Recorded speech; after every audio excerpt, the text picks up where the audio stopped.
Thank you, Secretary General. Thank you all for the privilege of this opportunity. And the spirit of this convening around movers and doers, I come from a state of dreamers and doers, a state that has long prided itself on being on the leading and cutting edge. We love to say about California, the future happens there first.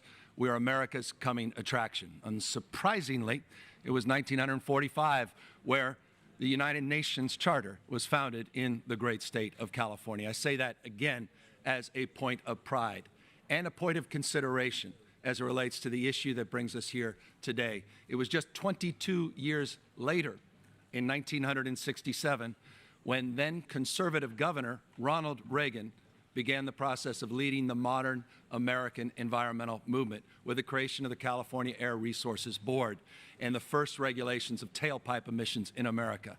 Richard Nixon himself codified that effort in 1970 with the Clean Air Act. California continued to lead by example in the 70s with energy efficiency. We led with the first fully functioning cap-and-trade program in the United States. We continue to lead as it relates to efforts to completely transition to 100% zero-emission vehicles, the first state in America to establish a firm goal.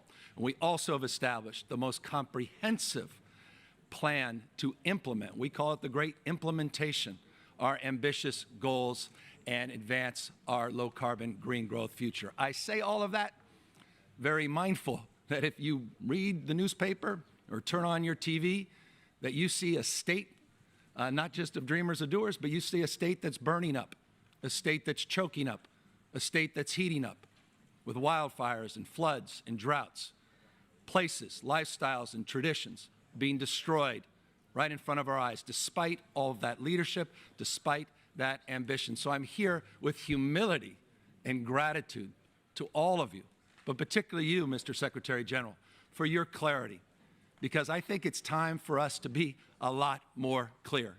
This climate crisis is a fossil fuel crisis. This climate crisis persists. It's not complicated. It's not complicated. It's the burning of oil. It's the burning of gas. It's the burning of coal. And we need to call that out. For decades and decades, the oil industry has been playing each and every one of us in this room for fools. They've been buying off politicians.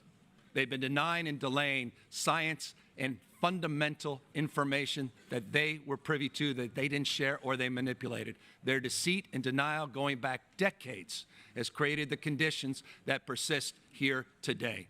And so thank you, Madam Undersecretary, for recognizing California's effort to join the efforts of others to be more clear and concise in terms of what we're up against and our responsibility to do more and be more. And I say all of that in closing with a spirit not of a closed fist, but of an open hand and an appreciation that we are all in this together, and mindful that all of us have unique circumstances, all of us have unique traditions, all of us have unique challenges. And I just offer this, Mr. Secretary General, again, gratitude to you, not just for your position, formal authority, but exercising your moral authority and sharing your voice and your action and passion on clarifying what we're up against. And I thank each and every one of you for the privilege of this time.